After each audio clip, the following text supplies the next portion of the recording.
I got some questions about how to learn animation, so here are some thoughts on that from my own experience. It's mostly for 2D animation, but there's one tip that's also useful for stop motion and 3D if you're into that. First of all, a little about myself. I've been animating for 7 years, have an animation degree, and work as a freelance animator.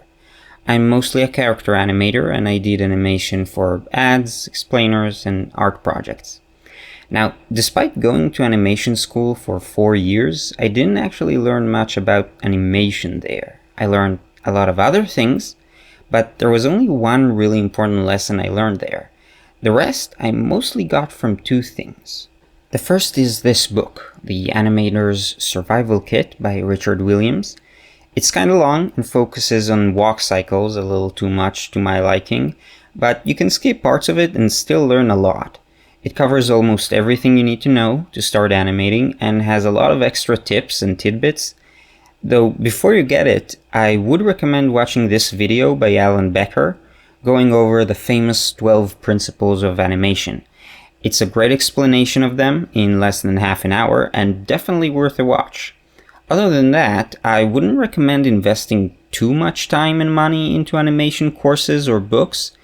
I mean, they can help, but first you need to practice. That's the second thing that helped me. Just practice. Exercises. I know it's boring advice, but that's what you gotta do.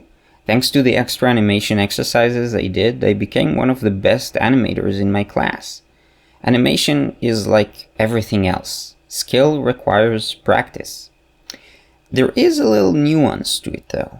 You see, 2D animation is actually two skills that could and should be practiced separately. The first is drawing. Drawing solid, appealing, consistent characters and objects. The second is, well, the animation, the movement part.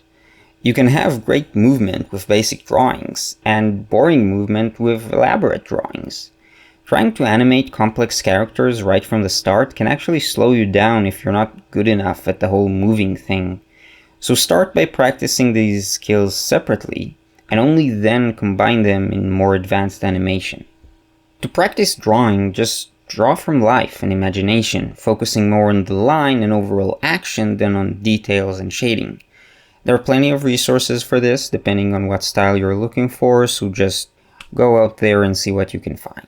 To practice animation though, you should keep it as simple as possible. Even more simple than the classic bouncing ball and flour sack. Forget mass, forget consistency. At the start, just focus on getting an appealing movement out of abstract lines. Draw a dot and move it. Then do the same with a line. Later, you can move to several lines together, like in the moving letters exercise. This is the kind of exercise that gets you comfortable with timing, easing, in-betweening, and the rest of those skills. And once you're comfortable with those, you'll be able to incorporate them much more smoothly into more complex projects. That's the tip that's also good for stop motion in 3D, by the way. You will learn a lot from just animating a box or a ball. Make it move in fun ways. It will help a lot when you start animating models and scenes. Finally, a few quick tips. Arcs are your friends. Make sure everything moves in a nice curved line and the animation will look much better. If you're looking for 2D animation software, you can start with the free Flip-a-Clip for mobile or Tahoma 2D or OpenToons for PC. Personally, I use Toon Boom Harmony. It's paid software, but there's a 3-week free trial, so give it a crack. Animate with vectors. They're much easier to work with and edit than bitmap drawings. And finally, have fun. Animation is fun and cool and magical. It's good to remind yourself of this because in the end, the best way to get better at animation is to love it very, very much.